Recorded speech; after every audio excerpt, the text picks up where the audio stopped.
አታደርጋትም? ሰው እንደገደላት እንዲታወቅ አልፈልግም። ምንም ቢሆን መዘዙ ወደ እኔ ነው የመጣው። ልቧ እንደደከመ ሰው ጸጥ እንድትል ብቻ ነው የምፈልገው። እንደዛ ከሆነ መድኃኒት ነገር ሳያስፈልግ አይቀርም። ስለዚህ ዶክተሮች ማናገር ይኖርብናል። የኔ ልጅ አንድ ነገር ላወራሽ ነው። መቼም ስለዛች እርጉም መሰሪ ሴት አስተባብለ ልታወራኝ አይደለም የመጣኸው አይደለ? አስተባብዬ ልነግርሽ አይደለም የኔ ልጅ፣ እውነታውን ነው። አንተም እውነታውን አታውቅም። የኔ ልጅ አለም ምንም የምታውቀው ነገር የለም። ወንድሟን ለማስፈታት ብቻ ነው ገንዘብ ከፍላ ያስለቀቀችው። ጥሩ። ከዚህ በኋላ ግን እናንተ የተማከራችሁበትን ውሸት እየመጣችሁ አትንገሩኝ። በቃ ጭቅጭቁኝ እባክሽን የኔ ልጅ እናውራ። ተማውኩ። ከዚህ በላይ አንተን ለመስማት ምንም ደቂቃ አላባክንም። የለፋውበትን ንብረት ማስመለስ አለብኝ። እሱንማ አዎ ልክ ነሽ፣ አልቃወምሽም። ግን እማዬ በዚህ ሰዓት አይሆንም። እና መቼ ነው? የልጅነት ላቤ የለፋውበትን ያቺ ሰይጣን ጠራርጋ እስክትወስደው ድረስ ነው የምጠብቀው? እጄን አጣጥፌ ዝም እንድትል ነው የምጠብቁት? እንደዛ አይደለም እማዬ። አባዬ በዚህ ሰዓት ሀብት ለመውረስ እንቅስቃሴ እያደረግሽ እንደሆነ ቢያውቅ ዝም ብሎ የሚቀመጥ ነው የሚመስልሽ? የፈለገው ነገር ይምጣ፣ ከዚህ በላይ ታግሼ መቀመጥ አልችልም። የተጎዳሁት እኔ፣ የምደበቀው እኔ፣ የምቀመጠው እኔ። አልችልም ከዚህ በላይ። እማዬ ለትንሽ ጊዜ እኮ ነው። ያ ትንሽ ጊዜ መቼ ነው? ንገረኝ እስቲ መቼ ነው? የዚህ ሰውዬ ክፋት በቃ መባል አለበት፣ ማብቃት አለበት። እንደዚህ አይደለም እማዬ። አባዬ እጁ በጣም ረጅም ነው። እንደዚህ ከመሬት ተነስተን በደመ ነፍስ ከሄደን መመለሻ እስክናጣ ድረስ ያሳድደናል። ማስተዋል አለብን። እሱን የምናጠቃበት መንገድ መፈለግ አለብን። እሺ መቼ? እማዬ አባዬ እንዲታሰር እፈልጋለሁ፣ ግን ትንሽ ጊዜ ብቻ ታግሽ። ትክክለኛ የህግ ሰው እየፈለግኩ ነው። እሺ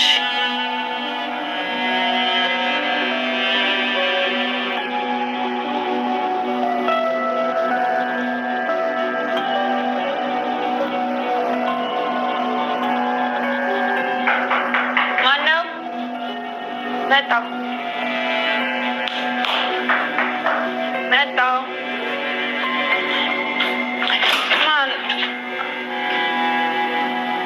ትሁትን እንደዚህ ሊያስደነግጣት የቻለው በር ያንኳካው ግለሰብ ማን ሊሆን ይችላል? እሷስ ለምንድን ነው የደነገጠችው? በነገራችን ላይ ያው ስራዋን እየሰራች ነው። አቶ ገዛኝም ምንም አይነት ማስፈራሪያ እየሰጣት አይደለም። ያው ኮንትራትሽን የግድ መጨረስ መቻል አለብሽ ብሏት እሷም ስራዋን እየሰራች ትገኛለች። ሲቀጥል ደግሞ ከዛ ቤት ውስጥ የሚመጡትም ቤቲና አቶ ገዛኝ አሊያም ደግሞ ናቴ ናቸው ማለት ነው። ስለዚህ ቤቲ ምን ለማድረግ አስባ ነው ማለት እውነት አሁን ላይ ማለት ነው። ያው እንግዲህ ስለ አለምዬ ሌላ ክፉ ነገር አታስቢ፣ በቀልም ነገር አታስቢ ቤቲ፣ አውቃለሁኝ ያለሽበትን ችግርና የደረሰብሽን ነገሮች በሙሉ ከአንቺ ጋር እረዳሻለሁ፣ ግን ደግሞ እየሄድሽበት ያለው ምክንያት ደግሞ እጅግ በጣም ያው እንደማይሆን ነው የምነግርሽ እያለቻት ማለት ነው እንትን ስትላት ነበር። ስለዚህ አሁን ላይ ማለት ነው ትሁትን ያስደነግጣት ነገር በእርግጠኝነት እንግዲህ ከዚህ በፊት ያው አቶ ተመስገን እንዳለ የታወቀ ጉዳይ ነው። ምናልባት አቶ ተመስገን ሊሆን ይችላል ብዬ አስባለሁ። አሊያም ደግሞ ቀጥታ አለምዬ መታ ሊሆን ይችላል ማለት ነው። ምክንያቱም አሁን ላይ ያው እንግዲህ ቤቲ ማለት ነው በጣም መጥፎ ነገሮችን እያሰበች ትገኛለች ለአለምዬ ማለት ነው። ይብን ራሱ ናቲን አግኝተው ከናቴ ጋር ባወሩበት ሰዓት ላይ እና ያው እናቴ እንዳጠፋች አውቃለሁ። ሲቀጥል ደግሞ ጥፋቱ ዋና ጥፋቱን ያጠፈው ወንድሟ ነው። ስለዚህ መበቀል ከፈለግሽም ራሱን ወንድሟን መበቀል ትቼ ነበር። ሲቀጥል ደግሞ እናቴ ስለዚህ ጉዳይ ምንም ነገር አታውቅም። እባክሽን ቤቲ ከእናቴ ላይ ምንም አይነት ነገር እንድታደርጊ አልፈልግም እያለ እንግዲህ ናቴ አናግሯት ነበር በስነ ስርዓት ቤቲን ማለት ነው። ስለዚህ ቤቲ ግን ምንም ነገር እናቴን መስማት አልፈለገችም ማለት ነው። ማለት መጠየቅ ከፈለግሽም እንደዚሁ በፊት ለፊት መጠየቅ ትችያለሽ እናቴን። እሱ አላደረገችውም። ምን አይነት ወንጀል እንደሰራ እንኳን አታውቅም። ብሩን ሰጠች እንጂ እሱ ከእናንተ ላይ ጥቃት ያድርስ አያድርስ የሚለውን ነገር በፍጹም የምታውቀው ነገር የለም። ብታውቅ በእርግጠኝነት ይህን ድርጊት አታደርገውም እናቴ። ስለዚህ ቀርበሽ አናግሪያት በማለት እንግዲህ ናቴ ተናግሮ ነበረ። እሷ ግን በፍጹም እኔ ቁሜ እሷ ጋር ማውራት አልፈልግም፣ ማውራትም ብፈልግም እሷ ስትሞት ከሬሳዋ ላይ ቁሜ ነው ማናገር የምፈልገው እንጂ እንደዚህ እንደፈለገች እየኖረችማ እኔ እሷን አላናግራትም ብላለች ማለት ነው። እና ናቴ በጣም ነበር የደነገጠው። ምክንያቱም ቤቲ የሄደችበትን ጥግ ድረስ ማለት ነው። በእርግጥ እዚህ በፊት እንግዲህ ለመግደል እሷ መርፌ ወቅታት ነበር ማለት ነው። እና አሁንም እናቴ እየለመናት ይገኛል። እሷ ግን ምንም በቃ አሁንም ቀጣይ እሷን ለማጥፋት እሷን ለመግደል እቅድ እንዳላት ነው ስትናገር የነበረው በግልጽ ማለት ነው። እና ናቴ ይህ ነገር እጅግ በጣም አሳስቦታል እውነት ለመናገር ምክንያቱም ቤቲ አሁን ያለችበት ስሜት ወይንም ደግሞ እናቱን ለመጉዳት እናቱን ለማጥፋት ነው ቆርጣ የተነሳችው ማለት ነው። እና ይሄ ነገር እንዳሳሰበው እናቴ ማለት ነው ለአባባ ተነግሯል ማለት ነው። ምክንያቱም አባዬ በጣም የሚያሳስበኝ ጉዳይ አለ፣ ቤቲ የምትመለሰው አይደለችም፣ እናቴን ለመጉዳት በጣም ብዙ ነገሮችን እየጣረች ትገኛለች በማለት እንግዲህ ያለውንና ያሳሰበውን ጉዳይ ለአባባ ተናግሮ ነበር። አባባም በስተመጨረሻም እንግዲህ ቤቲን አግኝቷት ነበረ ማለት ነው። ያው ልክ እናቴ እንዳለው ነው አባባም ያላት ማለት ነው። ምክንያቱም እሷ ምንም የምታውቀው ነገር የለም እና እባክሽን የበቃ ማለት ተቀራርበን እናውራ እና ያው አለምዬ እንደዚህ አይነት ነገሮችን አላደረገችም ሳይሆን እሷ ወንጀለኛል በእርግጥ አስፈትታለች። ግን ደግሞ ወንድሟ ወንጀሉ ምን ያድርግ ምን ይስራ ማንን ይበድል የሚለውን ነገር የምታውቀው ነገር የለም። በወቅቱ ብር አስፈልጎታል፣ በጓደኛው ምክንያት ብር ሰጥታለች። ከዚያ ውጪ እሷም ስለዚህ ጉዳይ ምንም ነገር አታውቅም።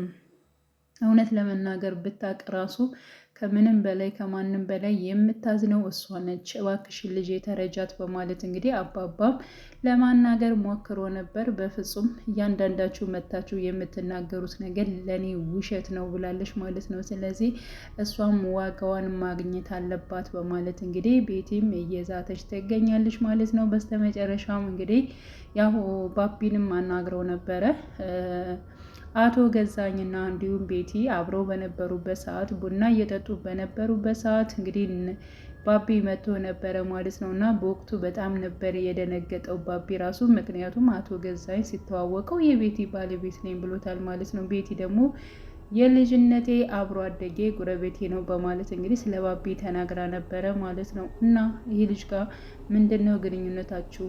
ዝም ብሎ ጓደኛ ብቻ ነው እንዴ? ዝም ብሎ ትውውቅ ብቻ ነው እንዴ? አይመስለኝም፣ ባልሽ ነኝ ስልኮ እሱ በጣም ነው የደነገጠው በማለት እንግዲህ ሲናገራት ነበረ። በጣም በቁጣ አቶ ገዛኝ ቤቲን ሲናገራት ነበር። ቤቲ ደግሞ ምንም አይደለም የጉረቤቴ ልጅ ነው አብሮ አደጌ ነው በማለት እንግዲህ ተናግራለች ማለት ነው። እና ለመከተልና እንዲሁም ደግሞ ባቢን ለማውራት ፈልጋ ነበረ፣ ግን ደግሞ እንዳትሄድ እንድትቀመጥ አድርጓታል። ያው በሌላ ሰዓት ግን አግኝተው አዋርተዋለች። ምክንያቱም ያየኸውን የሰማኸውን ነገር እባክህን ለህይወት እንድትነግራት አልፈልግም፣ ይህ የራሴ ህይወት ነው እና በጣም ብዙ ነገሮችን ሁኛለሁኝ እና ማንም እንዲሰማብኝ አልፈልግም። አንተ እንደ ዋዛ እግር ጥሎ አይተሃል፣ ያየሁን ነገር ደግሞ እባክህን ለማንም አትናገር በማለት እንግዲህ ሚስጥር አድርጎ እንዲይዝላት ጠይቀዋለች ማለት ነው። አረ ችግር የለውም አልነግራትም በማለት እንግዲህ ያው ባቢም ቃል ገብቶላታል። ሲቀጥል እንግዲህ አባባና እንዲሁም ደግሞ አለምዬ አሁን ላይ በጣም ከበፊቱ በበለጠ መልኩ እየተግባቡ መጥተዋል፣ አንድ እየሆኑ መጥተዋል ማለት ይቻላል ማለት ነው። በባለፈው ፓርት ላይ እንግዲህ እንዳየ ነው አለምዬ ከዚህ ቤት መውጣት አለብኝ እናቴ ልጄ እባክህን ነገውን ቤት እንድትፈልግልኝ ፈልጋለሁኝ፣ ደላለውን ሂድና ጠይቀው ቤት ተከራይልኝ ብለው ነበር ማለት ነው። እና በዚህ ሰዓት እንግዲህ አባባ እጅግ በጣም አዝነው ነበረ። ምክንያቱም እንዴት ነው የሚወጡት? እኔ እኮ በጣም ቤተሰብ አድርጊያችሁ ነበር፣ ወድጃችሁ ነበር፣ እንዴት ነው የምትወጡት? እኔ ያስቀየምኳችሁ እንዴ? በማለትም ተናግሮ ነበረ። ግን ደግሞ አለምዬ እኔ ከዚህ በላይ ሰውን ማጨናነቅ አልፈልግም በማለት ያው አባባም ያው በግድ አላዛቸውም። በነገራችን ላይ ናቲንም በቃ ፈልግ ቤት ነበር ያለው። አለምዬን መሄድ ከፈለግሽም ችግር የለውም መሄድ ትችያለሽ በማለትም ፈቅዶላት ነበረ ማለት ነው። ግን ፊቱ ላይ ደስተኛ አልነበረም።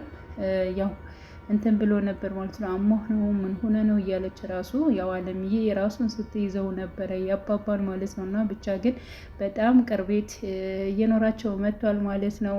አባባና እንዲሁም ደግሞ ትሁት ተገናኝተው ነበረ።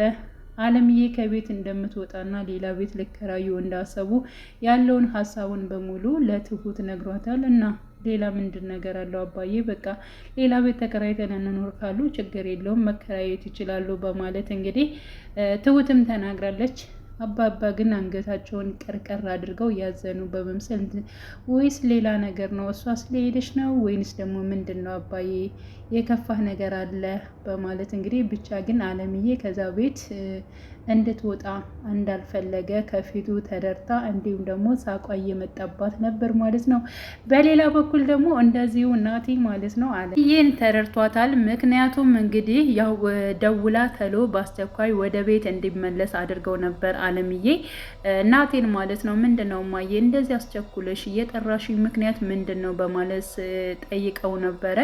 ሲጠይቃት ግን አለምዬ የመለሰችው ነገር በቃ እዚህ ቤት መውጣት አልፈልግም ብላለች ማለት ነው። ስለዚህ ለምንድን ነው መውጣት ያልፈለግሽ በማለት ሲጠይቃት በቃ ለጊዜው እዚህ እንድንሆን እፈልጋለሁኝ፣ ያው እንግዲህ አባባንም ትተነው አንሂድ በማለት እንግዲህ መልሳለች ማለት ነው። እና እንደዚው እንደ አባባ እሷን ፍላጎት እየኖራት መጥቷል ማለት ነው። ደስ የሚለው ነገር ፍቅር ከሁለት በኩል ሲሆን እጅግ በጣም ነው ደስ የሚለው። ስለዚህ አለምዬም አሁን ላይ አባባን እየፈለገችው መታለች። ስለ አባባ ስታወራ እሷም ሳቅ እያለች ምናምን ነገር ስለነበር ናቲም እጅግ በጣም ሲስቅ ነበር። ብቻ ግን የእናቱን ፍላጎትና የእናቱን ስሜት የተረዳ ይመስለኛል ማለት ነው።